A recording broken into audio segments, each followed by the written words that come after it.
नमस्कार दोस्तों, स्वागत है आपका।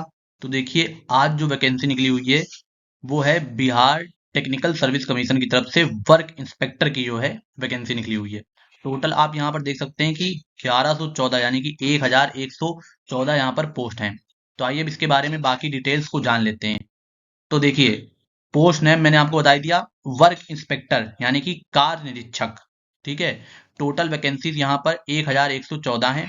पे लेवल 2 की इसमें आपकी सैलरी रहेगी जो कि 7th पे कमीशन के तहत रहती है। और जॉब लोकेशन जाहिर सी बात है, जब ये वैकेंसी बिहार की है तो इसकी जॉब लोकेशन जो है वो बिहार की ही रहेगी आपकी। और एप्लीकेशन जो है इसके 10 अक्टूबर यानी कि आज से ही स्टार्ट हुए हैं। तो देखिए, आपके लिए बिल्कुल लेटेस्ट अपडेट लेकर के आते हैं गवर्नमेंट जॉब से जुड़ी हुई। तो अगर आप इसी तरह की अपडेट पाना चाहते हैं तो चैनल को सब्सक्राइब जरूर कर लीजिए। ठीक है। तो ये आपकी आज से 10 अक्टूबर शुरू हुई है और 1 महीने तक आपके पास समय फॉर्म भरने का।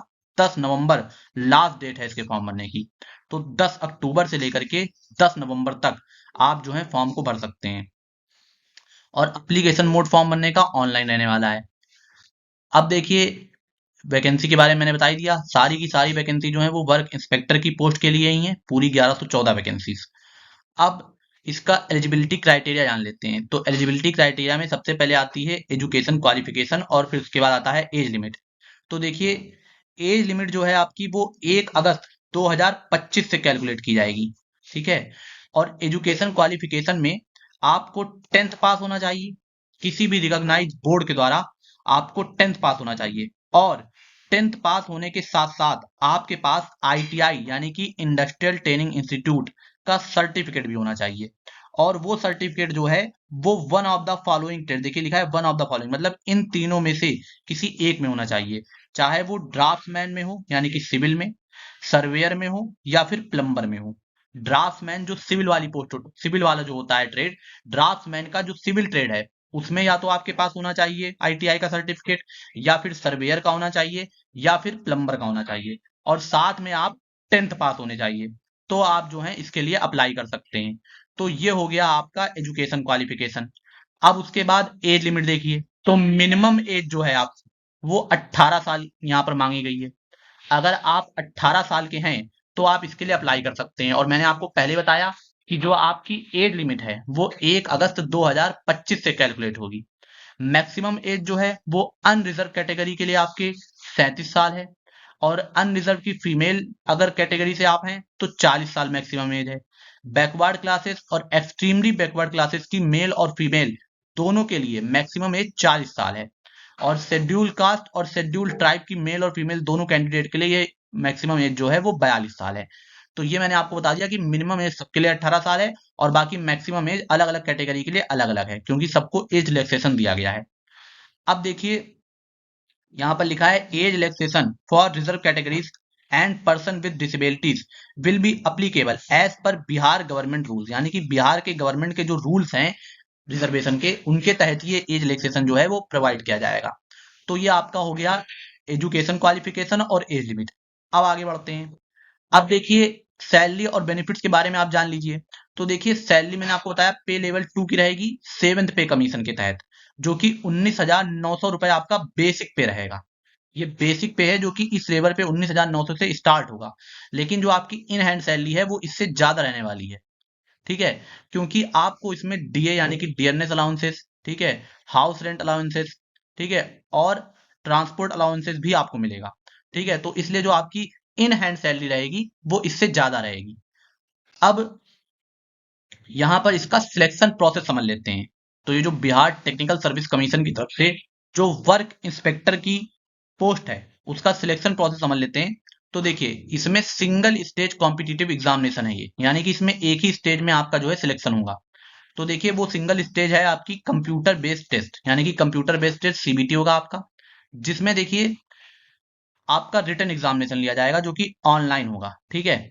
अब इसमें एक कंप्यूटर बेस्ड टेस्ट है। इसमें देखिए मल्टीपल चॉइस क्वेश्चंस आपसे पूछे जाएंगे। टोटल क्वेश्चंस की संख्या यहाँ पर रहेगी 100, यानी कि 100 क्वेश्चंस आपसे पूछे जाएंगे। और टोटल मार्क्स भी यहाँ पर 100 रहेंगे, यानी कि एक क्वेश्चन 1 नंबर का होगा। और ड्यूरेशन आपको 2 घंटे, यानी कि 100 क्वेश्चन होंगे, 100 नंबर के होंगे, और 2 घंटे यानी कि 120 मिनट का आपको समय मिलेगा। मार्किंग स्कीम यह है कि आप जो भी क्वेश्चन सही करेंगे उसके लिए आपको 1 नंबर मिलेगा। मैंने पहले बता दिया कि एक क्वेश्चन 1 नंबर का है। और देखिए निगेटिव मार्किंग भी यहाँ पर रखी गई है। अगर आप कोई क्वेश्चन गलत करते हैं तो 0.25 मार्क्स जो है आपके वो डिडक्ट कर लिए जाएंगे, यानी कि काट लिए जाएंगे। तो यानी आप कह सकते हैं कि 1/4 की यहाँ पे निगेटिव मार्किंग है। सही करने पर 1 नंबर मिलेगा और गलत करने पर 0.25 आपके नंबर काट लिए जाएंगे। क्वेश्चन पेपर जो है आपका वो बोथ यानी कि हिंदी और इंग्लिश दोनों लैंग्वेज में जो है ये अवेलेबल होगा, यानी कि क्वेश्चन पेपर जो होगा वो बाइलिंगुअल होगा, हिंदी और इंग्लिश दोनों में। अब तो ये हो गया आपका सिलेक्शन प्रोसेस। अब एग्जाम का सिलेबस समझ लीजिए कि क्या क्या पूछा जाएगा।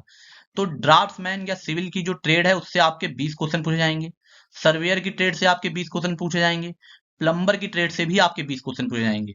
साथ में मैथमेटिक्स जो 10th लेवल से 20 क्वेश्चन पूछे जाएंगे और जनरल नॉलेज से आपसे 20 क्वेश्चन पूछे जाएंगे। तो इस तरह से टोटल ये 100 क्वेश्चन हो गए। तो ये 100 क्वेश्चन होंगे, 100 नंबर के होंगे और 120 मिनट का आपको समय मिलेगा। ठीक है, तो ये हो गया। यानी कि draftsman, civil trade, surveyor trade, plumber trade, इन तीनों से 20-20 क्वेश्चन और मैथमेटिक्स और जनरल नॉलेज से भी 20-20 क्वेश्चन। अब देखिए candidates must achieve the minimum qualifying marks, जो कि 40% है जनरल के लिए, 36.5% backward classes, 34% extreme backward classes और 32% for SC ST women and person with disabilities. ठीक है, तो ये सारे जो परसेंट हैं इतने तो कम से कम आपको लाने ही होंगे अपनी कैटेगरी के हिसाब से कि आप कंसीडर्ड किए जाएं फाइनल मेरिट लिस्ट के लिए। अगर आप इससे कम लाते हैं तो आप फाइनल मेरिट लिस्ट के लिए कंसीडर ही नहीं किए जाएंगे। उसके बाद आपकी मेरिट लिस्ट तैयार होगी सीबीटी में जो आपने स्कोर किया होगा 100 नंबर में से। ठीक है, और आप जब सिलेक्ट हो जाएंगे उसमें शॉर्टलिस्ट कर लिए जाएंगे तो फिर आपको डॉक्यूमेंट वेरिफिकेशन के लिए बुलाया जाएगा। ठीक है, और उसके बाद डॉक्यूमेंट वेरिफिकेशन के बाद आपका सिलेक्शन हो जाएगा। तो ये सिंपल सा सिंगल स्टेज प्रोसेस है। अब ऑनलाइन एप्लीकेशन जो है वो देखिए 10 अक्टूबर से शुरू हो चुके हैं, मैंने आपको बताया 10 नवंबर तक चलेंगे। आप अभी से जाकर के फॉर्म भर सकते हैं और लास्ट डेट इसके फी पेमेंट करने की भी 10 नवंबर है। अब इसमें देख लीजिए आपको जो ऑनलाइन अप्लाई करना है उसमें ये सारे डॉक्यूमेंट्स आपको लगेंगे। तो ये सारे डॉक्यूमेंट्स आपके पास होने चाहिए, ये मैंने यहाँ लिख दिया, आप इसको पढ़ लीजिएगा। और कैसे आपको अप्लाई करना है तो ये सारे स्टेप हैं, इस तरह से आप अप्लाई कर सकते हैं। इसको आप पढ़ लीजिएगा, बाकी आप ऑनलाइन फॉर्म भरते रहते हैं और इसका लिंक जो है आपको हमारे इस वीडियो के डिस्क्रिप्शन में मिल जाएगा, जहां से आप जाकर के क्लिक करके सीधे अप्लाई कर सकते हैं। तो आप आज ही अप्लाई कर लीजिए। और देखिए इसकी फीस जो है वो मात्र 100 रुपए रहने वाली है सभी कैंडिडेट्स के लिए। तो सभी कैंडिडेट्स के लिए इसकी फीस जो है वो 100 रुपए रहने वाली है। ठीक है, तो ये हो गया आपका फीस का और कैसे आपको अप्लाई करना है। तो अब देखिए इतना ही था इसमें बताने के लिए। अब अगर आपको हमारी मेहनत और हमारा वीडियो जो है वो पसंद आता हो तो आपसे रिक्वेस्ट रहेगी कि आप जो है वीडियो को लाइक करिए और इस जानकारी को अपने दोस्तों के साथ भी साझा करिए और चैनल को सब्सक्राइब जरूर करिएगा। तो बहुत बहुत धन्यवाद आपका।